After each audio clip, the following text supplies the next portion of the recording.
नमस्कार. देशोन्नतीमध्ये मी ऐश्वर्या शिंदे आपलं स्वागत करते. बघूया प्रदेशच्या आजच्या टॉप 10 बातम्या. शिवसेना पक्षाचे प्रमुख एकनाथ शिंदे यांनी आज मुख्यमंत्री पदाचा राजीनामा दिलाय. उपमुख्यमंत्री देवेंद्र फडणवीस आणि उपमुख्यमंत्री अजित पवार यांच्या उपस्थितीत राज्यपाल CP राधाकृष्णन यांच्याकडे एकनाथ शिंदेंनी आज राजीनामा सोपवला. यावेळी राज्यपालांनी नव्या मुख्यमंत्र्यांची शपथविधी पूर्ण होईपर्यंत काळजीवाहू मुख्यमंत्री म्हणून काम पाहण्याची एकनाथ शिंदेंना सूचना केली. महाराष्ट्र विधानसभेचा कार्यकाळ आज संपत असल्याने एकनाथ शिंदे यांनी मुख्यमंत्री पदाचा राजीनामा दिलाय. त्यानंतर आता नव्या मुख्यमंत्र्यांच्या नावाच्या आणि शिंदेंच्या नाराजीच्या चर्चा सुरू आहे. केंद्रीय मंत्री रामदास आठवले यांनी मुख्यमंत्री पदाबाबत मोठं वक्तव्य केलंय. देवेंद्र फडणवीसच मुख्यमंत्री होतील असं आठवले म्हणाले आहेत. निकालापूर्वी एकनाथ शिंदे यांना कोणतंही आश्वासन दिलं नव्हतं असंही त्यांनी म्हटलंय. दरम्यान केंद्रीय मंत्री रामदास आठवले यांनी देवेंद्र फडणवीस मुख्यमंत्री होणार हे भाजपने ठरवले आहे असे सांगून राजकीय वातावरण तापवलंय. एकनाथ शिंदे यांना केंद्रात येण्याचा सल्लाही दिला आहे. मराठीत तिकीट मागितले तर हिंदीतच बोला अशी जबरदस्ती नाहूर रेल्वे स्थानकातील तिकीट खिडकीजवळील कर्मचाऱ्याने केल्याचा प्रकार समोर आलाय. अमोल माने या प्रवाशाशी हा संपूर्ण प्रकार घडला असून मराठी एकीकरण समितीने यात हस्तक्षेप करत रेल्वे प्रशासनाकडे लेखी तक्रार केली आहे. या प्रकरणी कठोर कारवाई करण्यात यावी अशी मागणीही आता मराठी एकीकरण समितीने केली आहे. 26 नोव्हेंबर 2008 रोजी दहशतवाद्यांनी मुंबईवर केलेल्या हल्ल्यामध्ये पोलीस दलातील अधिकारी, कर्मचारी आणि हजारो सर्वसामान्य नागरिकांना आपले प्राण गमवावे लागले होते. या निमित्ताने राज्यपाल CP राधाकृष्णन, मुख्यमंत्री एकनाथ शिंदे, उपमुख्यमंत्री देवेंद्र फडणवीस, उपमुख्यमंत्री अजित पवार यांनी मुंबई पोलीस मुख्यालयातील शहीद स्मारकाला पुष्पचक्र अर्पण करून या शहीदांना विनम्र अभिवादन केले.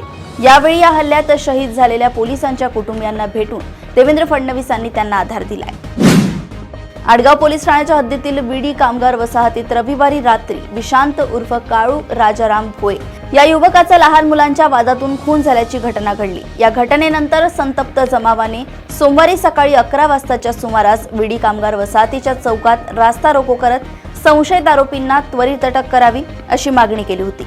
या प्रकरणी 8 जणांवर गुन्हा दाखल करण्यात आला असून दोघांना अटक करण्यात आली आहे. तर एक विधी संघर्षित बालक असल्याची माहिती पोलिसांनी दिली आहे. तर इतरांचा शोध सुरू आहे.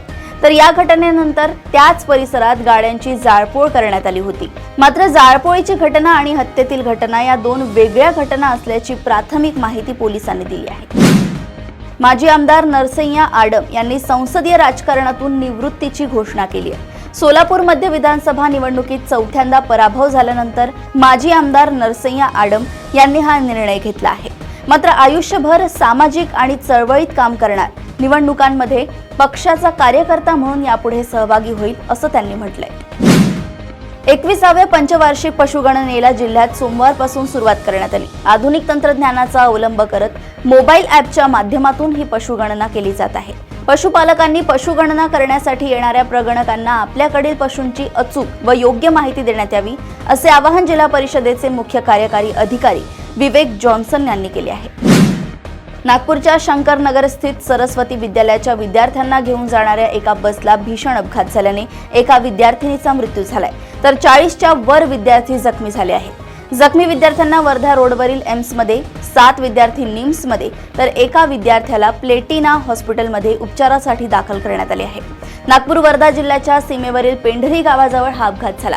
निर्वाणी बागडे असे मृत विद्यार्थिनीचे नाव आहे. महाविकास आघाडीकडून भाजप आणि महायुतीला विधानसभेत मिळालेल्या विक्रमी मताधिक्यावर शंका व्यक्त केल्या जात आहे. या दरम्यान राष्ट्रवादी काँग्रेस शरदचंद्र पवार पक्षाचे नेते रोहित पवार यांनी वेगळीच शंका व्यक्त केली आहे. रोहित पवार यांनी सोशल मीडिया प्लॅटफॉर्म Xवर एक पोस्ट केली, ज्यामध्ये त्यांनी गुजराती EVMच्या विळख्यात महाराष्ट्राची लोकशाही अडकली का असा प्रश्न उपस्थित केलाय. तसेच त्यांनी नाशिक जिल्ह्यातील विधानसभा मतदारसंघात विजयी झालेल्या उमेदवारांना मिळालेली मते जवळपास सारखीच असल्याबाबत शंका उपस्थित केली आहे. औषधांची विक्री नियमाप्रमाणे होते की नाही हे तपासण्याच्या अनुषंगाने अन्न व औषधी प्रशासन विभाग चंद्रपूरच्या वतीने एप्रिल 2024 ते 31 ऑक्टोबर 2024 या कालावधीत जिल्ह्यातील अनेक औषधी दुकानांची तपासणी करण्यात आली. यात मोठ्या प्रमाणात गैरप्रकार आढळून आल्याने एका औषधी दुकानाचा परवाना रद्द करण्यात आलाय. तसेच स्टॉक व विक्रीत तफावत तसेच अन्य कारणांसाठी 11 दुकानांचे परवाने निलंबित करण्यात आले आहेत. प्रदेशातील अशाच टॉप 10 बातम्या जाणून घेण्यासाठी बघत राहा देशोन्नती. आणि अजूनही तुम्ही आमच्या चॅनलला लाईक आणि सबस्क्राईब केलं नसेल तर लगेच लाईक आणि सबस्क्राईब करा आणि बघत राहा देशोन्नती. नमस्कार. ठळक घडामोडींसाठी देशोन्नती न्यूज चॅनलला सबस्क्राईब करा आणि बेल आयकॉन प्रेस करा.